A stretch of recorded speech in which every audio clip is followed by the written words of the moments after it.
ये सफलता जो प्राप्त हुई है कहीं अपने आप में चर्चा का विषय क्यों ना हो। जब एक दृष्टिबाधित व्यक्ति जब पूरे देश की सबसे बड़ी परीक्षा को जब अटेम्प्ट करता है और वो भी विश्व रैंक लाता है तो कहीं ना कहीं ये अपने आप में बहुत बड़ी बात है। हम बुक रीडिंग करते थे, वो सुनता था। अगर कहीं पर कुछ लिखाने की बात होती थी तो नोट्स वगैरह हम खुद बनाते थे। पर धीरे धीरे ये स्थिति और बेहतर होती गई। जैसे जैसे मैं आगे पढ़ता गया, लोगों को सुनता समझता देखता गया तो चीज़ें बेहतर होती गई और जो इस संबंध में प्रेरणा थी वो और सशक्त होती गई। रविराज एक ऐसे व्यक्ति है जो अपनी आँखों से तो नहीं देख सकते हैं, लेकिन ये सपनों की आंखों से ऐसा देखा कि आज पूरा देश गौरवान्वित है। दृष्टिबाधित रविराज ने जो आज बातें कही, सच्ची नीयत से अगर मेहनत की जाए तो सफलता को पाना कोई बड़ी बात नहीं। इसी पे है रविराज की देखी माँ है। कहीं ना कहीं ये जो योगदान रहा रविराज को, एक बार नहीं 2 बार यूपीएससी परीक्षा पास करवाने की, तो कहीं ना कहीं माँ का भी सहयोग और योगदान जाता है। तो बातचीत करेंगे कि कैसे आपको आप हैं क्या कहेंगे। आज आपका बेटा पूरे भारत में चर्चा का विषय बना हुआ है, एक माँ के लिए बहुत बड़ी बात होती है। बहुत बड़ी बात है जिसका कहीं पे कोई जगह नहीं है। और शायद आप देखे होंगे कि हम जब रजौली आए अपने मायके यानी कि रविराज के नानीहाल, तो बहुत जगह हम देखे होंगे कि हम भावुक हो गए हैं। ये मेरी रो नहीं रही थी, मेरी खुशी थी कि जिस रोड पर हम भटकते थे आज उस रोड पे मेरे लिए बहुत सारे लोग ताली बजा रहे हैं, बहुत से लोग सलाम कर रहे हैं। ये हमको नहीं कि मेरा रविराज के द्वारा मेरा दिया गया है, जिसके लिए सभी लोगों को बहुत बहुत धन्यवाद। और रविराज तो मेरा जिगर है, उसके बारे में कहना क्या है। कैसे रविराज तैयारी करते थे उसके बारे में कुछ बताएंगे। पढ़ाई लिखाई जनरल जो करता है वही करते थे, लेकिन हम लोग काफ़ी टाइम पढ़ाई का ध्यान रखता था। इसके साथ ना कोई खेल, ना कोई मोबाइल चलाने का, ना किसी से बातें करने का टाइम रहता था। अगर दिन में 10 से 12 घंटा तक ये पढ़ाई करता था। पढ़ाई में सहयोग सुनने है कि आप भी करते हैं। इसके लिए बताने की आवश्यकता नहीं है, चूँकि आप लोग सब जानते हैं उसके साथ प्रॉब्लम है।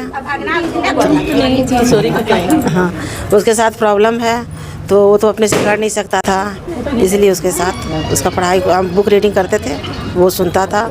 अगर कहीं पर कुछ लिखाने की बात होती थी तो नोट्स वगैरह हम खुद बनाते थे। और बहुत जगह ऐसा भी होता था कि अगर टेस्ट देना रहता था तो उसके लिए पे हम खुद लिखते थे। आप लिखते थे? खुद लिखते थे। मेरी कथा बहुत कहने का मतलब है कि रविराज का जो श्रेय जाता है उनकी माँ को जाता है।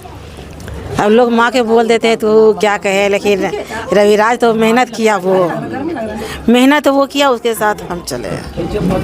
यूपीएससी देश की सबसे बहुत बड़ी सेवा आयोग मानी जाती है, इसके बारे में आप क्या कहेंगे।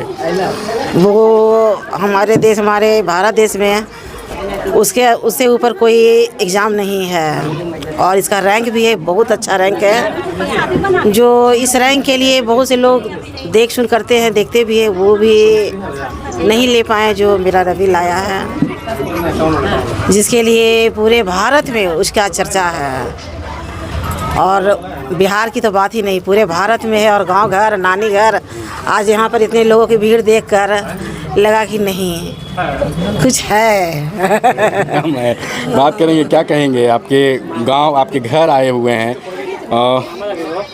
मामा जी हुए, रविराज के मामा जी हैं। आप आज ननिहाल आए, मामा के घर आए हैं, बहुत बड़ी तोहफा लेकर के आए हैं। बहुत गौरव का क्षण है मेरे लिए, खास करके पूरे गांव वालों के लिए कि इन्होंने इतना मुकाम हासिल किया है।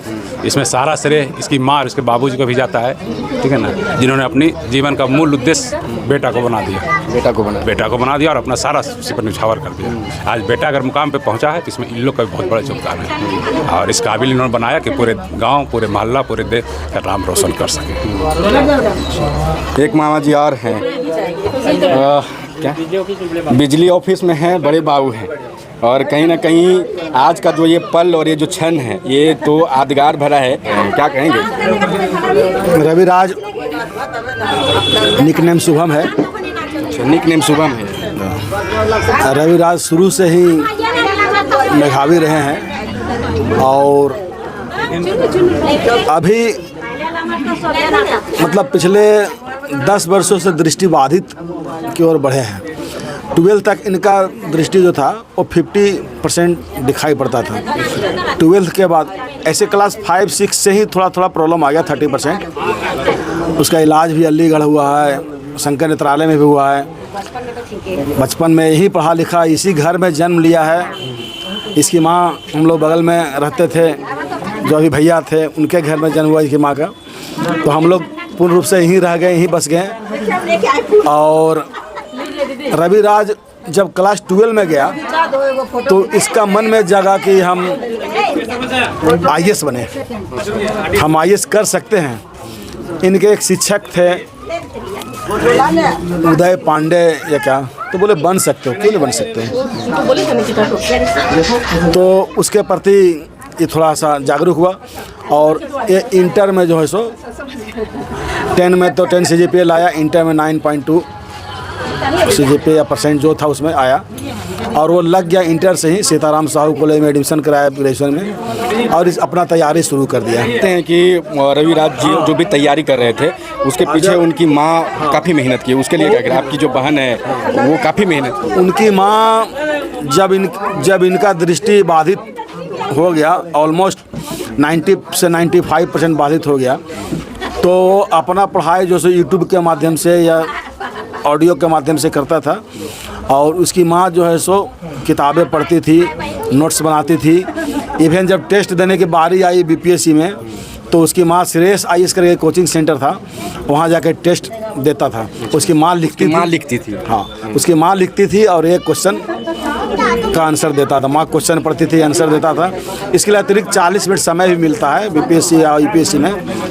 जो दृष्टिबाधित हैं उनको अतिरिक्त समय मिलता है, दिव्यांग वर्ग को। तो समय में बोलने और कहने में जो समय व्यतीत होता है वो समय लगभग मिल जाता है ऑलमोस्ट। तो कहते हैं, देखिए यहाँ पे जो रविराज पहुँचे हैं और स्वागत में उनसे मिलने के लिए देखिए लोगों का तांता लगा हुआ है। और कहीं ना कहीं ये सफलता जो प्राप्त हुई है, कहीं अपने आप में चर्चा का विषय क्यों ना हो। जब एक दृष्टिबाधित व्यक्ति जब पूरे देश की सबसे बड़ी परीक्षा को जब अटेम्प्ट करता है और वो भी विश्व रैंक लाता है, तो कहीं ना कहीं ये अपने आप में बहुत बड़ी बात है। तो कैसे देखते हैं पूरे वीडियो को, प्रतिक्रिया कमेंट बॉक्स में दीजिएगा। फिर मिलते हैं नए वीडियो के साथ में, तब तक के लिए जय हिंद।